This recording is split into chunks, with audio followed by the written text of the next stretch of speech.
La robe, tu me l'achètes chez Dior? Jamais de la vie. On a des robes 10 fois plus jolies dans les prix uniques. Non, chez Dior, il ne faut pas acheter de robe, il faut téléphoner. Tu sais que c'est le seul endroit dans Paris où on peut téléphoner à l'heure.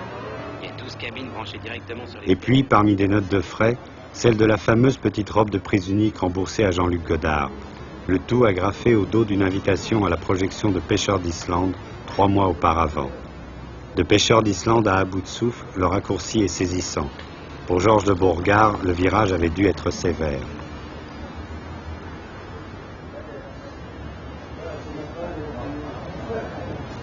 Dans les dossiers récupérés à la production, il y a aussi la correspondance avec le New York Herald Tribune et cette note au bureau parisien du journal qui me fait craquer.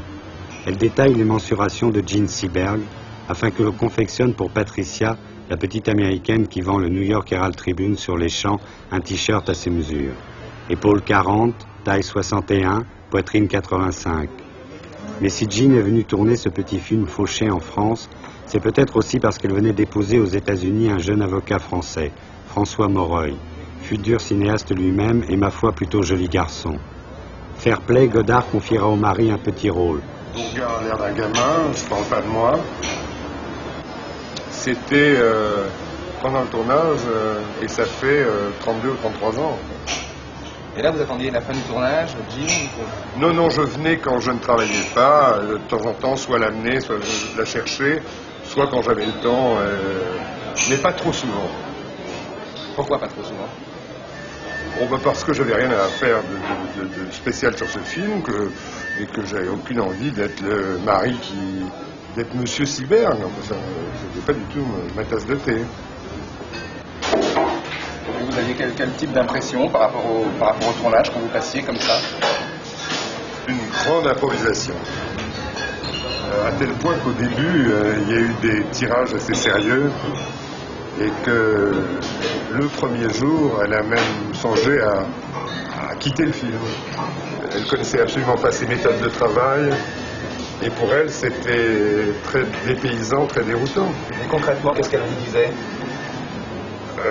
Elle me disait que c'était pas des gens sérieux, qu'ils ne savaient pas travailler, et elle était sans doute un peu angoissée, elle avait sans doute un peu peur. Et j'essayais de la rassurer en lui disant, mais non, moi je connaissais bien une partie de l'équipe des payés, et je savais ce que c'était que le cinéma d'auteur un peu mieux qu'elle.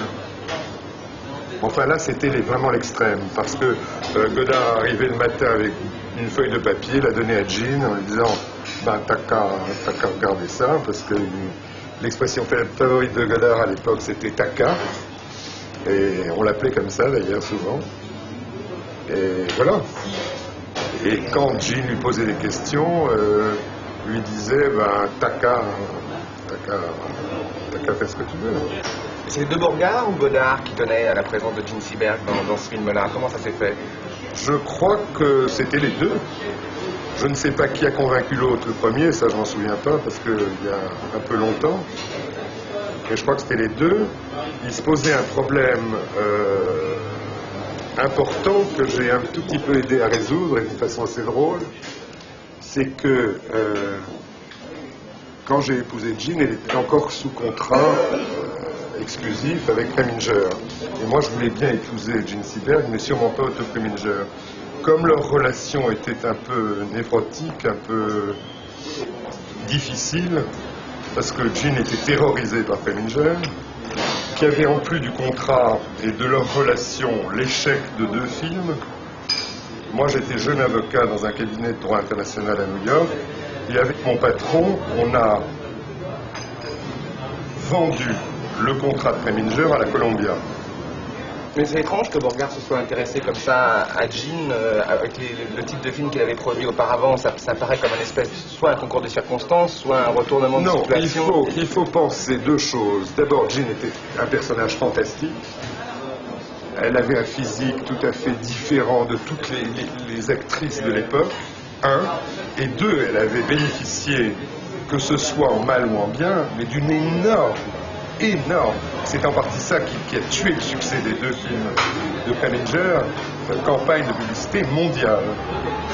Donc, pour un producteur qui avait fait Pêcheur d'Islande, Ramon Shaw, La face du diable, qui étaient des petits films, d'avoir Gene dans des conditions financières qui étaient possibles, c'est-à-dire pour des sommes qui n'étaient pas fantastiques, c'était tout à fait intéressant.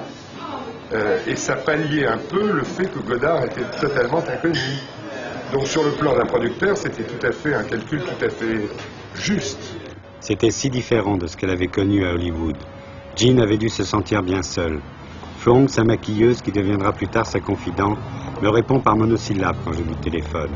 Mais Morogne m'a fait comprendre que les choses ne se sont pas passées au mieux entre la petite américaine et le génie helvète.